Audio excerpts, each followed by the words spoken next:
A reading from the book of Matthew, chapter 23, Amplified Classified Version. Verse 1. Then Jesus said to the multitudes and to his disciples, "The scribes and Pharisees sit on Moses' seat of authority. So observe and practice all they tell you. But do not do what they do, for they preach, but do not practice. They tie up heavy loads, hard to bear, and place them on men's shoulders, but they themselves will not lift a finger to help bear them. They do all their works to be seen of men, for they make wide their phylacteries, small cases enclosing certain scripture passages worn during prayer on the left arm and forehead, and make long their fringes, worn by all male Israelites according to the command." See Exodus 13:9, Numbers 15:38, Deuteronomy 6:8. Verse 6. And they take pleasure in, and thus love the place of honor at feasts, and the best seats in the synagogues, and to be greeted with honor in the marketplaces, and to have people call them Rabbi. But you are not to be called Rabbi, Teacher, for you have one teacher, and you are all brothers. And do not call anyone in the church on earth Father, for you have one Father who is in heaven. And you must not be called masters, leaders, for you have one master, leader, the Christ. He who is greatest among you shall be your servant. Whoever exalts himself with haughtiness and empty pride shall be humbled, brought low. And whoever humbles himself, whoever has a modest opinion of himself and behaves accordingly, shall be raised to honor. But woe to you, scribes and Pharisees, pretenders, hypocrites, for you shut the kingdom of heaven in men's faces, for you neither enter yourselves, nor do you allow those who are about to go in to do so. Woe to you, scribes and Pharisees, pretenders, hypocrites, for you swallow up widows' houses, and for a pretense to cover it up make long prayers. Therefore you will receive the greater condemnation and the heavier sentence.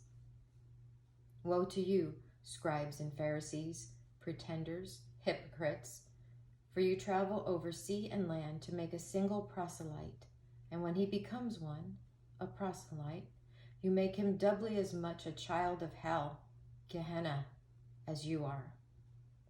Woe to you, blind guides, who say, if anyone swears by the sanctuary of the temple, it is nothing, but if anyone swears by the gold of the sanctuary, he is a debtor, bound by his oath.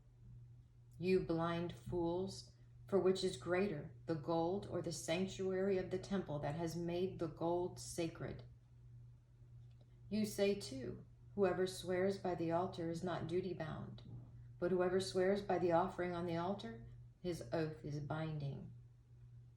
You blind men, which is greater, the gift or the altar which makes the gift sacred?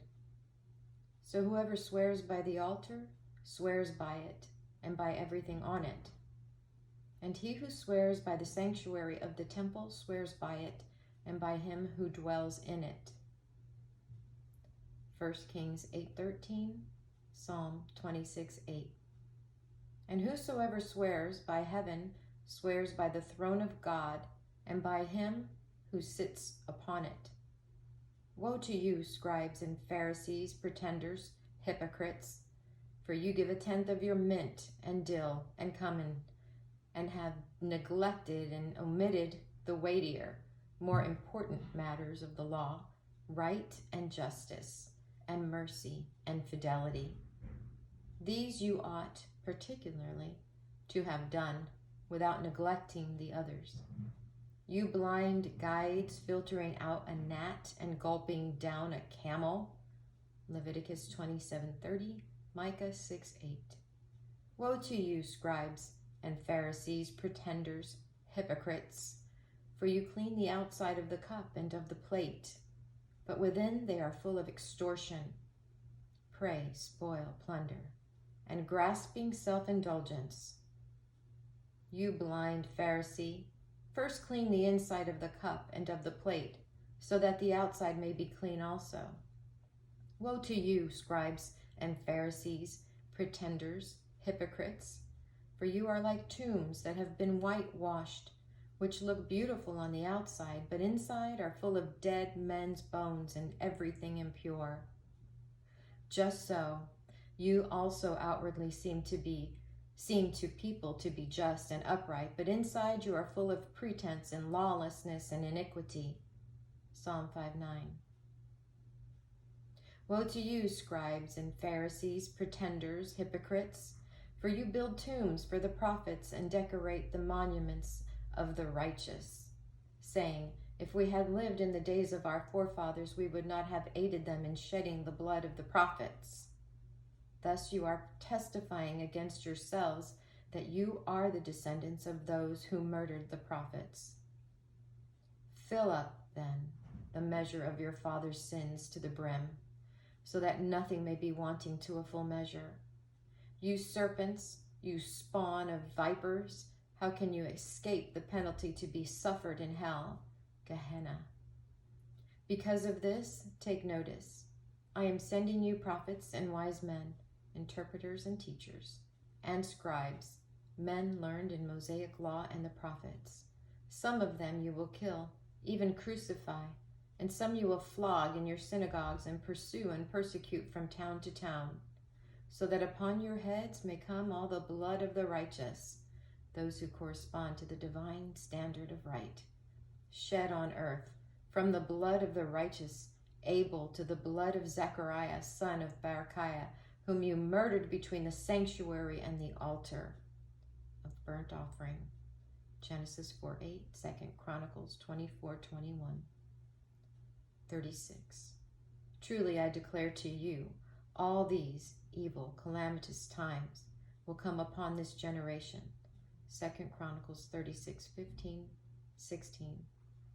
O Jerusalem, Jerusalem, murdering the prophets and stoning those who are sent to you. How often would I have gathered your children together as a mother fowl gathers her brood under her wings, and you refused. Behold, your house is forsaken and desolate, abandoned and left destitute of God's help. 1 Kings 9:7, Jeremiah 22:5. For I declare to you, you will not see me again until you say, blessed, magnified in worship, adored and exalted is he who comes in the name of the Lord. Psalm 118:26.